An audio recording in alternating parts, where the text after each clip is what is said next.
l'amour, l'obsession amoureuse, c'est une drogue qui est ancrée en nous depuis la nuit des temps. Ouais, je suis sortie d'une relation très longue avec quelqu'un avec qui j'étais pendant près de 15 ans. Premier amour. Il m'a fallu, je pense, bien 3-4 ans pour faire le deuil de la relation, quoi. C'est pas des cycles, c'est des oscillations d'émotions très différentes. Tu te dis, oh, Après, le red flag, elle est en train de me dire que genre elle a pas fait le deuil de son ex. Il y a un truc aussi très très pervers, c'est le glow-up de vengeance. Il faut arrêter de dire qu'il faut absolument être totalement à l'aise avec soi-même et être totalement reconstruit pour s'ouvrir à de nouvelles rencontres. Et je trouve qu'il y a un marqueur, il y a un moment intéressant à observer, c'est la nuit. Bon, Roxane, est-ce que tu as déjà eu du mal à te remettre d'une séparation? Je la sentais venir ta question. Mais c'est bien, comme ça tu m'aides à introduire les sujets et à faire venir les... Ouais, je suis sortie d'une relation très longue avec quelqu'un avec qui j'étais pendant près de 15 ans. Premier amour. Il m'a fallu, je pense, bien 3-4 ans pour faire le deuil de la relation, quoi. Qu'est-ce qui te faisait te dire que tu l'avais pas fait pendant 3-4 ans? Bah, de penser encore à la personne, systématiquement. D'être en couple avec quelqu'un et de penser toujours à la personne, de comparer toujours à l'autre personne, de pas passer à autre chose en se disant tout dans le quotidien devient comparaison, tout dans le couple devient une comparaison. Ouais. Ok, et tu sais dire qu'est-ce qui a fait que pendant autant d'années, quand la plupart des gens, parce que il faut quand même le dire, la plupart des gens ne mettent pas forcément 4 ans à se remettre d'une, ça peut arriver. Est-ce que tu sais dire ce qui est fait que tu as mis autant de temps à... Ouais, je pense que pour passer à autre chose, 2 options s'offraient à moi, aller voir un psy ou être bien accompagnée dans ma nouvelle relation. Et je trouvais que dans ma nouvelle relation, ça manquait je pouvais pas être transparente, je pouvais pas être moi-même un petit peu et exprimer je veux dire, c'est humain de sortir de 15 ans de relation et que cette relation, elle laisse des traces. Et tu vois, ce qui m'a manqué, c'est de pas avoir quelqu'un en face de moi dans ma nouvelle relation pour me dire, c'est ok, je comprends, viens, on traverse le truc ensemble et ça va aller. Ce qui est compliqué, effectivement, à accepter pour l'autre en face, mais je pense que quand t'es pendant 15 ans avec quelqu'un, voilà. Et est-ce que si tu n'avais pas été dans ce deuil de la précédente relation, tu penses que tu aurais été plus épanoui dans la relation dans laquelle tu étais avec la personne suivante? Bah, difficile à dire, mais je pense que oui, si j'avais pu faire mon deuil de ma relation précédente, j'aurais peut-être été plus ouverte à construire peut-être quelque chose de plus solide avec la personne avec qui j'étais après. Enfin, il y avait peut-être, probablement, je sais pas, 50-50.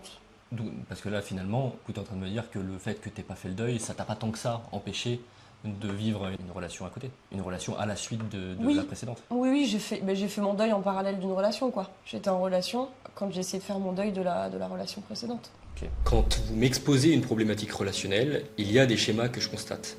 La difficulté à structurer ses pensées, à savoir par où commencer, à déterminer le nœud du problème, et c'est tout à fait normal. Lorsqu'on souffre, ce que la situation fait peser sur nous cadenasse totalement notre lucidité. Pour y voir clair, on a besoin de faire le tri dans ses pensées pour savoir et pour déterminer ce sur quoi concentrer notre énergie. C'est de ces constats qu'est né Oedipe. Oedipe, c'est une nouvelle approche pour construire des solutions à des problèmes humains souvent complexes. Oedipe va vous faire percevoir des facettes de votre relation que vous ne voyez pas aujourd'hui, mais va aussi vous guider quand c'est nécessaire vers un changement de trajectoire.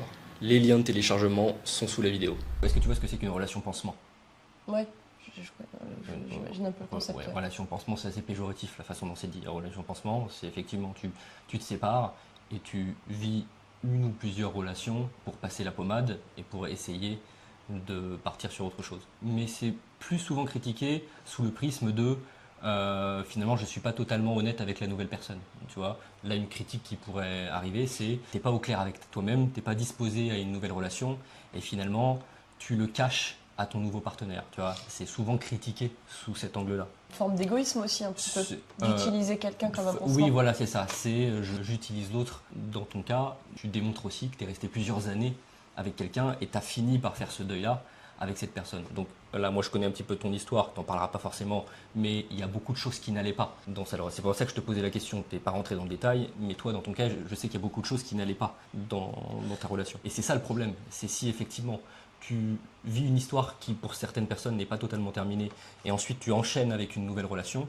le fait que plein de choses n'aillent pas dans ta nouvelle relation, bah forcément toi tu vas faire une focalisation sur ce qui allait dans la précédente. Et c'est ça aussi qui rend difficile le deuil. Et dans ton cas particulièrement, et je pense que dans beaucoup de situations, le fait de commencer une nouvelle histoire sur une fin de deuil ou un deuil qui n'est pas totalement terminé, bah Le couple, ça peut être un moyen de te faire totalement passer à autre chose. On omet souvent de le voir comme ça. Les gens qui ont été des années et des années et des années avec quelqu'un et qui font une rencontre, qui se mettent en couple avec quelqu'un d'autre et qui parfois se rendent compte « Ah mais c'est génial, ça je l'avais jamais expérimenté avec mon partenaire. Il manquait des choses dans ma première relation, une intimité nouvelle et retrouvée avec un nouveau partenaire qui me font me rendre compte que finalement la première relation, elle n'était pas aussi parfaite que moi je l'idéalisais. Mais effectivement, quand ça se termine et on fait une focalisation sélective sur les bons côtés et les bons moments passés, quand on rencontre quelqu'un en étant encore dans un deuil, on focalise d'autant plus en se disant mais je retrouverai jamais quelqu'un d'aussi formidable, quelqu'un d'aussi exceptionnel, avec qui ça se passait aussi bien, avec autant de complicité, surtout quand ça se passe mal avec la nouvelle. Mais si tu rencontres quelqu'un avec qui il y a une réciprocité et que la relation est saine et elle évolue dans la bonne direction, ça t'aide et ça te permet de faire le deuil. Et ça ne veut pas dire que tu utilises l'autre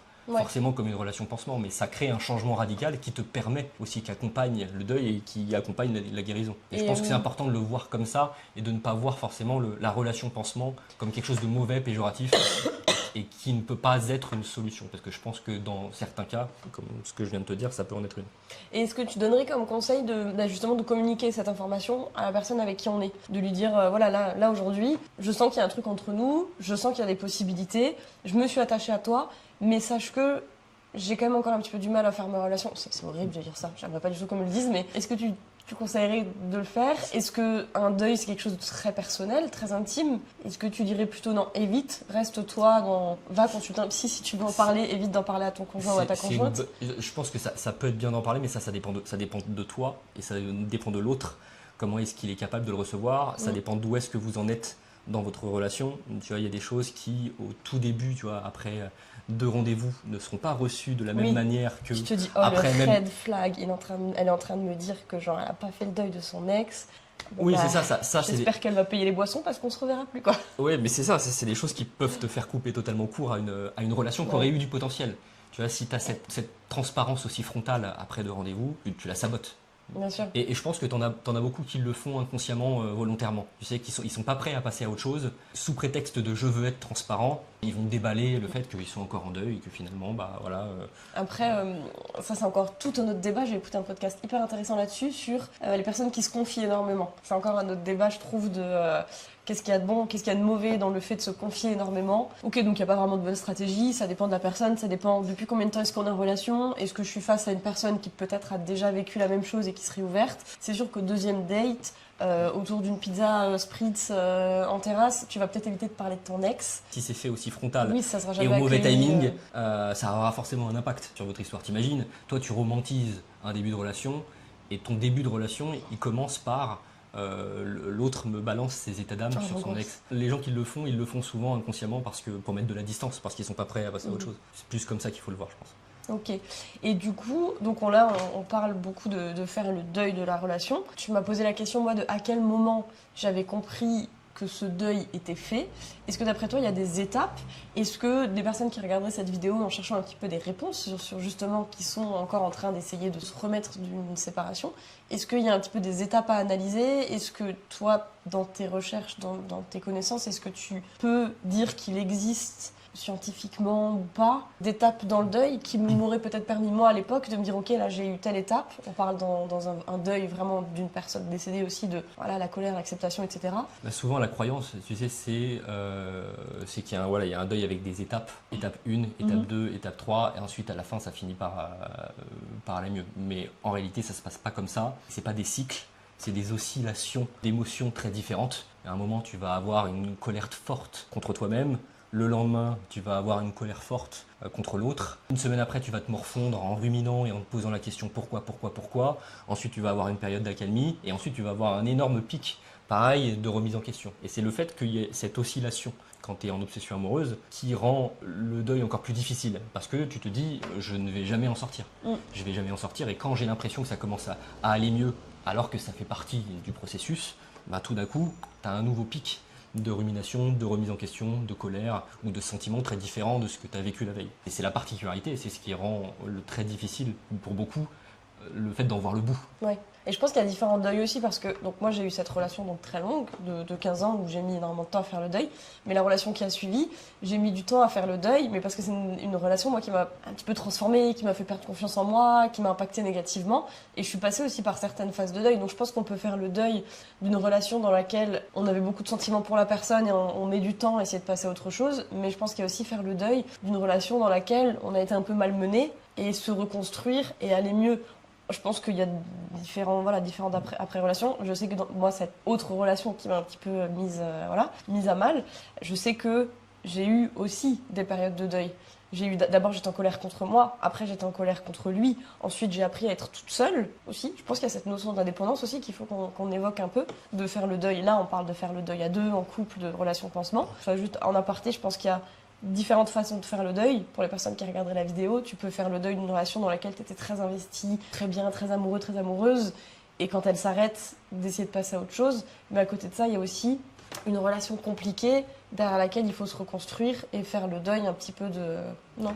Toi, c'était particulier, tu as aussi ce rapport très différent. Ta première relation, tu t'es remise très vite avec quelqu'un. Et là, effectivement, il y a plein de choses qui n'allaient pas avec cette personne. Donc ça t'a maintenu dans un deuil de la précédente qui t'a fait peut-être encore plus idéaliser la précédente parce que tu étais dans une comparaison entre la précédente et la suivante qui a duré très longtemps. Donc c'est pour ça que le deuil s'est étalé parce que tu n'avais pas d'échappatoire. Tu restais dans une relation avec quelqu'un avec qui ça n'allait pas. Et donc tu idéalisais une première relation qui en plus avec le temps s'éloignait. Donc ça s'éloignait. Plus ça s'éloigne aussi dans le temps et moins tu as d'idées précises et tu te rends précisément compte de ce qu'elle était au quotidien. Donc tu as tendance à plus idéaliser quand ça ne va pas avec la présente. Donc ça crée un deuil très étalé qui n'avait peut-être rien à voir avec le suivant. Puisque le suivant, tu t'es pas remise avec quelqu'un tout de suite. Puisque le suivant, il y avait beaucoup plus de choses qui n'allaient pas. Donc tu vois, en fonction de la relation, les deuils, ils prennent des natures différentes. Ils persistent plus ou moins. Donc ça aussi, il faut en avoir conscience. D'une relation à une autre, ça peut être très différent. Et du coup, ça c'est intéressant, je trouve, comme point de vue. C'est de dire... quand je fais le deuil d'une ancienne relation, comment est-ce que je fais la différence, la fine ligne entre la relation me manque et la personne me manque? Ou peut-être la façon dont j'ai idéalisé la personne. C'est une question, je sais, dans les recherches un petit peu que tu as faites là-dessus. Il y a des personnes qui se disent, est-ce que j'idéalise mon ex? Est-ce que j'idéalise la relation? Je sais que c'est quelque chose qui revient beaucoup, qui a beaucoup à voir avec le fait que certaines personnes ont du mal avec la solitude. Après, je pense aussi que dans beaucoup de cas, on se dit qu'on regrette plus la relation que la personne après coup, parce que c'est quand même assez déculpabilisant dans beaucoup de situations de se dire j'ai été amoureuse de ce connard pendant aussi longtemps, j'arrive pas à m'en défaire, je suis en obsession amoureuse d'un type qui, si j'arrive à prendre du recul, n'a rien à faire avec moi. Et pourtant, je reste. Donc c'est très culpabilisant. Il y a une tension interne qui est très très dure avec ça. Et c'est plus facile de se dire, ok, c'est pas cette personne-là qui me manque, c'est pas à cette personne-là que je m'accroche, c'est au couple. Mais c'est souvent un petit peu des deux. C'est au couple avec cette personne. Si ça avait été une autre personne dans un autre moment de ta vie, tu ne serais peut-être pas dans cet état-là. Mais il faut le comprendre que c'est déculpabilisant. Il faut comprendre que voilà, l'obsession amoureuse, post-structure, c'est quelque chose d'irrationnel. C'est quelque chose qui, avec le recul, et pour toutes les personnes qui nous écoutent, quand elles seront sorties de cette situation très difficile d'obsession amoureuse, que ce soit dans plusieurs mois, que ce soit dans plusieurs années, elles regarderont rétrospectivement leur histoire, cette période de vie, avec une légère honte, qu'ils vont se dire mais qu'est-ce que j'ai perdu mon temps avec cet idiot, c'était ridicule. Mais aujourd'hui ça va beaucoup mieux et voilà, c'est que j'ai été capable de passer à autre chose. Mais il faut comprendre que c'est quelque chose d'humain. L'amour, l'obsession amoureuse, c'est une drogue qui est ancrée en nous depuis la nuit des temps. Tu vois, ce qui n'est même pas le cas de certaines drogues plus dures qui ont quelque chose de moins ancré dans l'évolution de l'humain. Mais l'amour, c'est quelque chose de très profond auquel personne n'échappe. Je pense qu'il y a énormément de culpabilité dans ces situations d'obsession amoureuse parce qu'on est dans une bulle. On regarde les gens autour de nous, on a l'impression que les gens autour de nous ne comprennent pas ce qu'on est en train de vivre, parce qu'on est comme un drogué addict, quoi. Et donc c'est très difficile. Mais quand on en sort et qu'on regarde les choses avec du recul, et je pense que c'est un bon marqueur de fin d'obsession amoureuse, quand on est capable de regarder ça avec du recul et de se dire finalement j'ai réussi à passer à autre chose. C'était ridicule de s'attarder sur avec un peu de bienveillance envers soi-même. Sur un homme ou sur une femme qui n'en valait pas le coup, quoi. Réussir à prendre du recul comme une amie te parlerait quand tu te parles à toi-même, quoi. Moi j'aime bien ce truc souvent de dire ne sois pas trop dur avec toi-même, parle-toi comme tu parlerais à une amie. Donc, quand tu arrives à prendre ce recul et te dire tu vois là t'es un peu dur avec toi, ne sois pas trop dur. Oui, c'était peut-être un idiot, mais c'est pas ta faute. Oui, la technique de l'ami c'est pas mal, ou même de se dire, ça aussi c'est une bonne méthode un peu plus pratique, c'est qu'est-ce que je dirais, qu'est-ce que je conseillerais à une amie Ouais. si elle était à ma place. Ouais. Si elle était à ma place et que moi je n'étais pas en obsession amoureuse et que je regardais le problème de l'extérieur. Du coup, je voudrais qu'on revienne aussi un petit peu sur ce qu'on a dit avant. Donc là, on parle beaucoup, enfin, on a beaucoup évoqué la partie faire son deuil en couple, avec une relation. Quel conseil tu donnerais pour faire son deuil seul? Parce que c'est peut-être d'autant plus difficile, je trouve, parce qu'on doit vraiment faire face à ses émotions. Je pense que moi, c'est pour ça qu'à l'époque, je me suis très vite remis dans une relation, parce qu'en fait, ça t'évite de penser, d'être seul, confronté à toutes ces étapes du deuil, tous les sentiments, cette oscillation de sentiments et d'émotions. Mais Qu'est-ce que tu donnerais c'est comme une des conseil? raisons particulières qui fait que je trouve que le couple comme une solution, pas la solution, mais comme une solution à passer à autre chose et à tourner la page, c'est pour ça que je trouve ça intéressant. D'autant plus que quelqu'un qui a vécu longtemps en couple et qui se retrouve célibataire sur le marché des rencontres, il est face à un monde très dur et même parfois très violent. On sait comment ça se passe sur les applications de rencontres, on sait à quel point la société est particulièrement individualiste dans le rapport à la sexualité, le rapport aux sentiments parfois, particulièrement dans les grandes villes. Donc effectivement, quelqu'un qui a été, je sais pas, 15 ans en couple et qui se retrouve à nouveau célibataire, dans une période de reconstruction et d'obsession amoureuse, c'est particulièrement violent pour lui et c'est particulièrement dur de sortir de cette obsession amoureuse. Je pense qu'une erreur, c'est de fonctionner, de raisonner en termes de délai. Et tu sais, de s'imposer un délai à partir duquel je vais me redisposer à faire des rencontres. En fait, ça dépend surtout, et quasiment que, de ta motivation à aller vers quelqu'un. À partir du moment où tu as la motivation à aller vers quelqu'un, et tu peux avoir cette motivation même en étant en obsession amoureuse, il faut arrêter de dire qu'il faut absolument être totalement à l'aise avec soi-même et être totalement reconstruit pour s'ouvrir à de nouvelles rencontres. Non, ça va, c'est ces nouvelles rencontres, il va y en avoir des mauvaises, il va y en avoir des bonnes, qui vont aider à tourner la page et aider à commencer un nouveau chapitre jusqu'à un changement radical qui peut passer par un couple qui va être totalement différent de la relation qui te fait souffrir, mais qui va avoir un impact sur le processus bien plus que toutes les petites techniques de développement personnel, d'exercice de respiration, de méditation, ce genre de choses. C'est bien, ça peut te faire du bien ponctuellement, mais je pense que dans des situations très, très douloureuses, il faut un changement radical. Il faut un changement radical qui peut passer par le couple ou qui peut passer, tu sais, t'en as qui changent de vie. C'est un changement macro qu'il faut, qui vont faire le tour du monde, qui vont s'installer à l'étranger pendant une grande période. Et ça te déboussole complètement ton quotidien. Et ces personnes-là, ça leur permet de se faire violence sur d'autres domaines que leur vie amoureuse, de tourner la page et de moins penser à quelque chose qui les obsède. Pas forcément accessible à tous comme stratégie. Pas forcément accessible à tous, et même accessible à tous ou pas accessible à tous. Je dis pas que c'est ce qu'il faut faire absolument, mais je dis que c'est de chercher le changement radical, c'est l'approche la plus efficace sur les questions d'obsession amoureuse. Et en termes de changement radical, notamment, moi, quelque chose qui m'a aidé aussi à l'époque dans ma relation très longue, c'est de couper absolument tout contact avec la personne. Qu'est-ce que tu penses de cette stratégie? Parfois, on a des enfants ensemble. C'est une préoccupation qu'on a constatée qui se présentait beaucoup sur cette problématique. Couper court, tout fil invisible entre nous. Comme le changement radical, c'est pas forcément accessible à tout le monde. Ouais. Tu vois, la question du contact avec l'ex, pour des questions logistiques, Enfant, une maison. enfant, maison, c'est traité, nécessaire. ouais. Là, il ne faut pas se poser la question. Encore une fois, il ne faut pas se culpabiliser là-dessus. C'est D'amis nécessaire. en commun. C'est particulièrement difficile dans ces situations où il y a des amis en commun, se poser la question de qu'est-ce qui est nécessaire et qu'est-ce qui l'est moins. Et d'être capable de faire la part des choses là-dessus. Et couper le contact quand tu es en obsession amoureuse et que l'autre, parfois, pour plein de raisons, reste encore un peu dans ta vie, même s'il ne devrait pas, c'est particulièrement difficile. Donc c'est à soi, ça s'appelle des déclencheurs. Tout ce qui est les messages, les photos, les lieux, les endroits, certains endroits dans les vacances, tout ce qui déclenche chez toi de la rumination et qui parfois même vont jusqu'à t'empêcher de fonctionner au quotidien, ce qui est un des symptômes principaux de l'obsession amoureuse, il faut être capable de prendre de la distance avec ces déclencheurs et de commencer par éliminer les déclencheurs les plus faciles. S'il y en a, le fait de supprimer toutes les photos dans un album pour ne plus avoir les souvenirs qui reviennent, ce genre de choses, c'est un premier déclencheur. Et progressivement, en supprimant ces déclencheurs, ça va t'amener à moins ruminer et à aller mieux. La suppression des déclencheurs, c'est une manière de couper le contact progressivement. En se demandant, à ce stade, quand c'est très difficile, quel est à ce stade le plus facile à mettre de côté. Est-ce que c'est de faire le vide dans les photos? Est-ce que c'est de supprimer une conversation? Est-ce que c'est de bloquer l'autre? Est-ce que tu vois, ça peut être des toutes petites choses.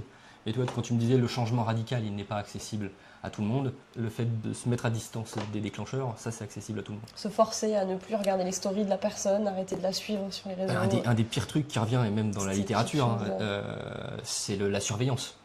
Et les réseaux rendent ça particulièrement difficile, mais c'est la surveillance de se demander qu'est-ce que l'autre a fait, où est-ce qu'il en est devenu. Il y a un truc aussi très très pervers, c'est le glow-up de vengeance.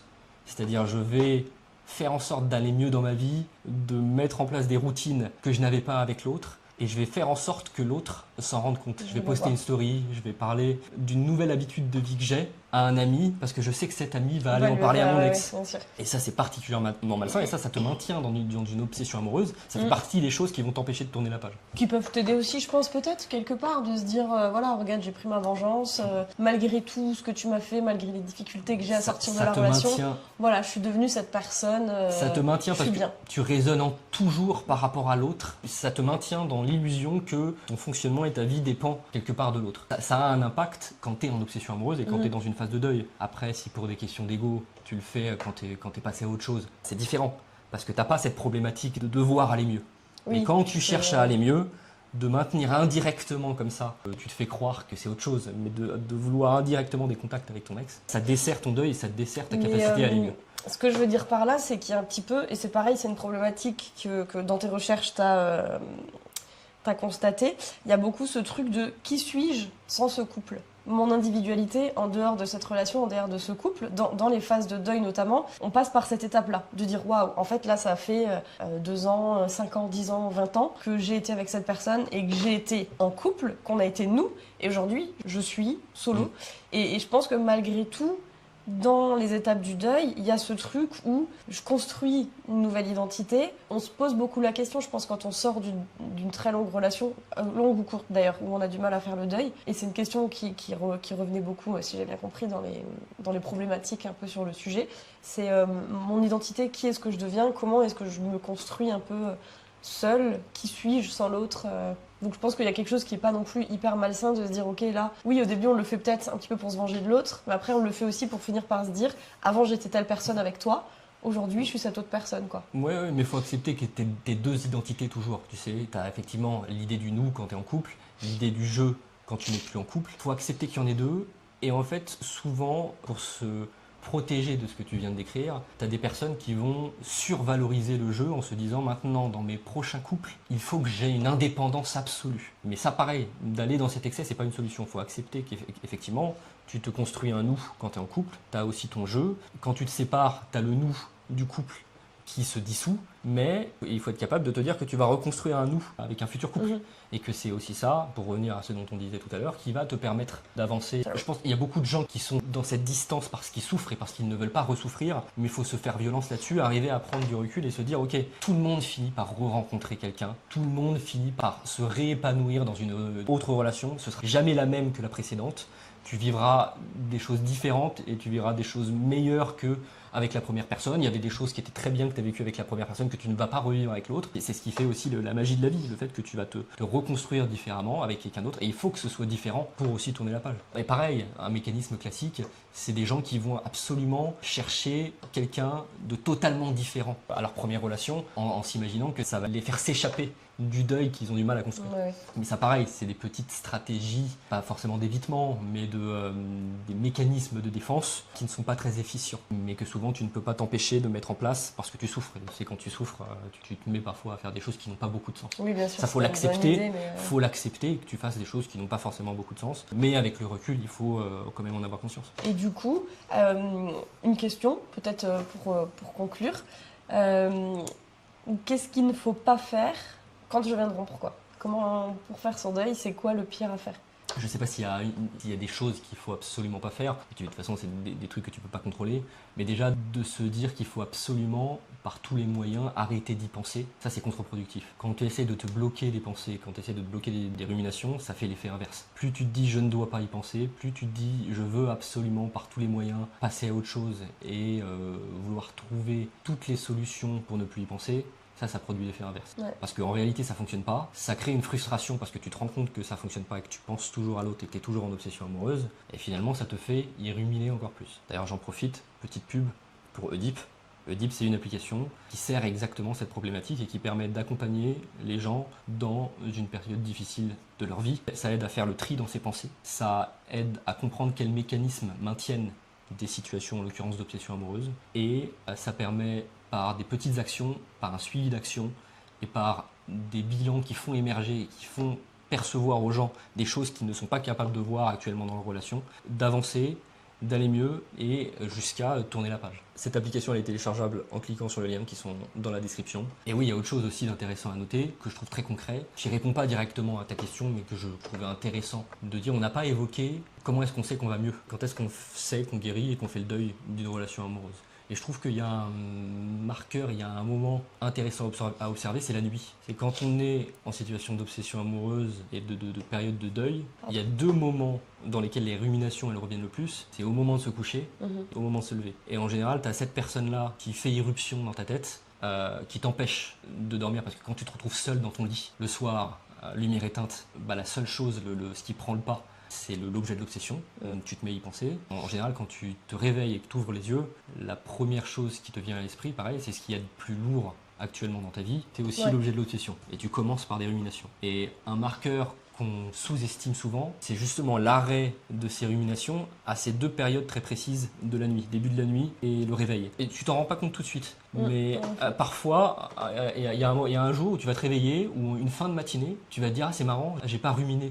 Et j'ai pas pensé à cette personne précisément au moment d'ouvrir les yeux. J'ai pas eu autant de mal à dormir que les fois d'avant. C'est un des marqueurs de guérison de l'obsession amoureuse. Que j'entends rarement et que je trouve intéressant comme point de départ ou comme objet d'analyse pour savoir si on avance ou pas. Le monteur, il faudrait au tout début de la vidéo dire, tu sais, les trucs un peu putaclic, et la réponse se trouve à la fin de la vidéo.